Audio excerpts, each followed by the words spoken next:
Varicose వ్యాధితో బాధపడుతున్నారంట. తక్కువ ఖర్చుతో ట్రీట్మెంట్ కావాలి అనుకుంటే ఎవిస్ హాస్పిటల్ని సంప్రదించండి. నమస్తే రమ్మగారు. నమస్తే జయ. రమ్మగారు, మనస్సుని కంట్రోల్లో చేసుకోవాలా? అసలు కంట్రోల్ అవుతుందా? ఎందుకంటే పరిపరి విధాల పరుగులు పెడుతూనే ఉంటుందండి. మనం మనుషులు స్థిరంగా ఒక చోటు ఉంటాం, కానీ ఇది మాత్రం ఎక్కడికెక్కడికో వెళ్ళిపోతూ ఉంటుంది కదా. ఎట్లా రమ్మగారు? మనసు మాట వినదు. వినదండి, డ్యామ్ షూర్గా. మనసు మీద బుద్ధికి కంట్రోల్ ఉండాలి. బుద్ధి వేరు, మనసు వేరు కదా జయ. బుద్ధికి మంచి చెడు విచక్షణ తెలుస్తుంది. ఇది this is good, this is bad, ఇది చేయవలసిన పని, ఇది చెయ్యకూడని పని అనేది విచక్షణ బుద్ధికి ఉంటుంది. ఓకే. మనసుకి ఉండదు. మనసు ఇప్పుడు బుద్ధితో మనం ప్రవర్తిస్తాం. అవును. మనసు పరిపరి విధాలా పోతున్నా కూడా కొంత కంట్రోల్ సాధిస్తూ ఉంటుంది బుద్ధి. ఒక్కొక్కసారి మనసు విశృంఖలంగా అయిపోతుంది.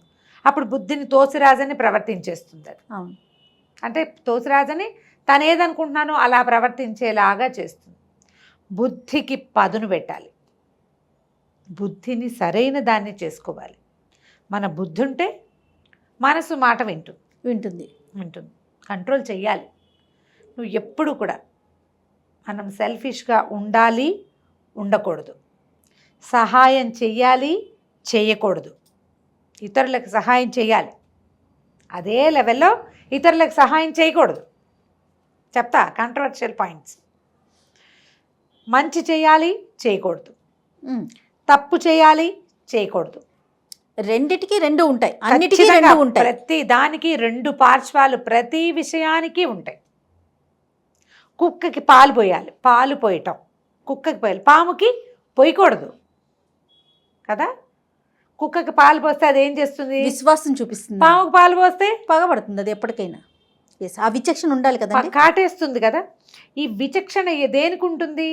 మనసుకు ఉండదు. మనసుకి పాలు పోయటం మీదే ఉంటుంది. మనసు పాలు పోయటం అనేది ఒక ఉత్తమ క్రియ, ఒక పని, ఒక సంతోషాన్ని కలిగించేది దేనికి పోసినా సరే. బుద్ధికి దీన్ని పోయచ్చు, దీన్ని పోయకూడదు అనే బుద్ధి ఉండాలి. బుద్ధిని పెంపొందించుకోండి. సెల్ఫ్ లవ్, నన్ను నేను ప్రేమించుకోవాలి, నన్ను నేను కుంగు తీసేసుకోకూడదు, కానీ నన్నే ప్రేమిస్తానని అనకూడదు. నార్సిజం అంటారు దాన్ని, సెల్ఫ్ లవ్ చేయకూడదు అది. మళ్ళీ ఇతరులతోటి మర్యాదగా ఉండాలి. అవతల వాడికి మర్యాద లేనప్పుడు నువ్వు ఉండాల్సిన అవసరం లేదు. కామన్ పాయింట్ ఒకటి పెట్టుకుని నేను అలాగే ప్రవర్తిస్తానంటే నాకు ఏది ఇష్టమో నేను అదే చేస్తా అంటుంది మనసు. నీ ఇష్టానికి కొన్ని హద్దులు ఉన్నాయి, కొన్ని విచక్షణతో చేయాలి, ఇష్టం వచ్చినట్టు చేయడానికి వీల్లేదని బుద్ధి చెప్పగలగాలి. ఆ విచక్షణని వ్యక్తులు నేర్చుకోవాలి. ఇది ఎలా వస్తుంది? ప్రపంచాన్ని చూస్తూ, మన అనుభవాలని మనం తెలుసుకుంటూ, ఇతరుల అనుభవాలు వింటూ, విచక్షణతోటి ఏంటి ఇది అసలు ఒకటి జరిగింది, ఒక సంఘటన, మన తప్పెంత, అవతల వాడి తప్పెంత, మనం ఏం చేసాం, అవతల వాళ్ళు ఏం చేశారు, మనం కరెక్టా కదా, అసలు నాకేం కావాలి, నాకేం అక్కర్లేదు, ఇంత బేరీజ్ వేసుకోవటం రావాలా? అవునండి.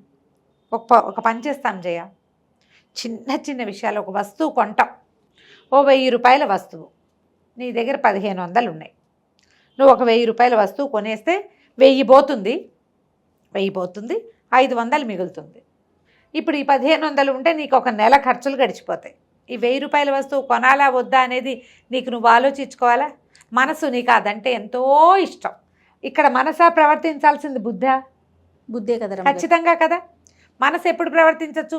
మనకి 1500 కదా, 5-6 వేల రూపాయలు ఉన్నప్పుడు 1000 రూపాయలకి ప్రవర్తించవచ్చు. ఇది ఒక చిన్న ఎగ్జాంపుల్.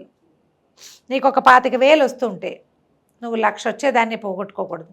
25,000 పని నీకు ఎంతో ఇష్టమైన పని అయినా సరే, 25,000 కోసం 50,000ని 40,000ని పోగొట్టుకోవచ్చు, 1,00,000ని పోగొట్టుకోకూడదు. చిన్న వాటి కోసం పెద్దదాన్ని ఎప్పుడూ చెడగొట్టుకోకూడదు. ఆ చిన్న వాటి మీద నీ మనసు చాలా ఉంటుంది. మనసుని సాటిస్ఫై చేసిన కొద్దికి సముద్రపు అల అది అట్లా వస్తూనే ఉంటుంది. దాన్ని కట్ చేయి ఎప్పటికప్పుడు. బుద్ధితో దాన్ని సొట్టగొట్టేసేయి. బుద్ధి ఒక సుత్తిలాగా కొట్టేస్తుంది మనసుని. అది ఇట్లా తెరుచుకుపోతూ ఉంటుంది, ఇది దీన్ని కొట్టేస్తూ ఉంటుంది. కొట్టనివ్వు, కంట్రోల్ చేసుకో మనసుని. బుద్ధికి ఆధిపత్యం ఇవ్వాలి. ఎప్పుడు కూడా మనసుకి ఆధిపత్యం ఇస్తే నువ్వు నీ మనసే మిగులుతాయి, నీకు ఇంకేం మిగలవు. ఎప్పుడు ఒకే పంథాలో వెళ్తాం ఆ, అంతే కదండి. ఒకే పందా నువ్వు సాటిస్ఫాక్షన్స్ చూస్తూ ఉంటావు కానీ అచీవ్మెంట్స్ నీ బతుకే ఉండవు. సాటిస్ఫాక్షనే ఉంటుంది, అచీవ్మెంట్ ఉండదు. ఈ సాటిస్ఫాక్షన్ కొన్ని లెవెల్స్ వరకే ఉంటుంది. ఉంటుంది. అచీవ్మెంట్ ఎక్కడి నుంచి వస్తుంది? అచీవ్మెంట్స్ ఎప్పుడు బుద్ధి వల్ల కుదురుతాయి. మన సంసారంలో, మన జీవితంలో, మన ప్రొఫెషన్లో, కెరియర్లో, ప్రతి చోట కూడా మనసుకి కొంత ఇంపార్టెన్సే ఇవ్వండి, బుద్ధికి ఎక్కువ అధికారం ఇవ్వాలి. ఓకే. ఈ మనసును ఎట్లా కంట్రోల్ చేసుకోవాలంటే మెడిటేషన్ తోటి ఇది కుదురుతుంది. ఏదైనా ఒక పని చేద్దాం అనిపించినప్పుడు ఆగండి, కొంచెం దూకేయద్దు. ఒక రోజు టైం ఇచ్చినా మన బుద్ధి మారిపోతుంది, మన మనసు మారిపోతుంది. సమయం ఇవ్వండి. తొందరపాటు, పెళ్ళికి ప్రేమించుకున్నారు, ఏదో ఫ్రెండ్షిప్ చేశారు, పెళ్ళి అవతల వాళ్ళ ప్రపోజ్ చేశారు, దూకేసి పరిగెత్తేసి తెల్లారే చేసేసుకోవద్దు. ఓకే. టైం తీసుకోండి. ఓకే. ఫ్రెండ్షిప్, కమిట్మెంట్స్, వీటికి కూడా దూకేయద్దు. కాస్త ఆగి డిసైడ్ చేసుకోండి, నేను కరెక్టా కాదా అనేది ఆలోచించండి. సెపరేషన్ ఏమనాలి దాన్ని మనం,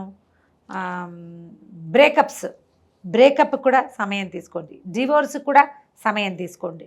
వ్యాపారంలో పెట్టుబడి పెట్టేటప్పుడు మీకు మనసు చాలా ఉత్సాహంగా ఉంది అయినా కూడా బుద్ధిని ప్రచోదనం కలిగించండి, బుద్ధికి ఆలోచించండి, సమయం తీసుకోండి.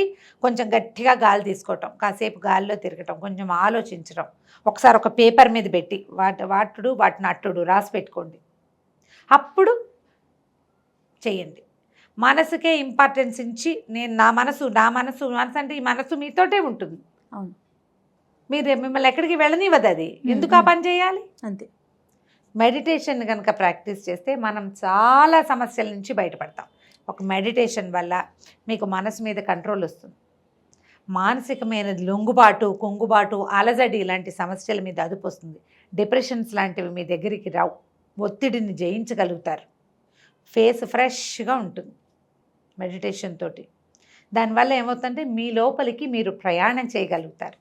సొంత లోపలికి ప్రయాణం చేయండి. ప్రయాణం చేస్తే అసలు మీకు ఏం కావాలో మీకు అర్థమవుతుంది.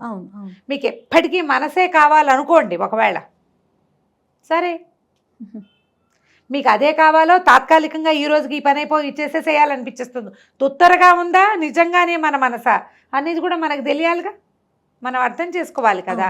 అసలు మనని మనం అర్థం చేసుకోవడానికే మనకి మెడిటేషన్ హెల్ప్ చేస్తుంది. ఓ పెద్ద రకంది చేయలేకపోవచ్చు, కదలకుండా కూర్చోండి, కళ్ళు మూసుకోండి, ఏ ఆలోచన లేకుండా, ఏ తరంగాలు లేని నదిలాగా ఉండండి, సముద్రంలా కాకుండా.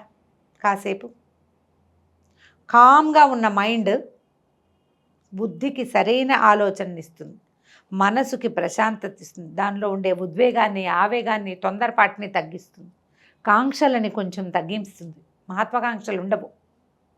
ఏదేదో కావాలనిపించేస్తుంటుంది మనసుకి, ఆ ఏదేదో అని కొంచెం తగ్గిస్తుంది, కళ్ళెం వేస్తుంది.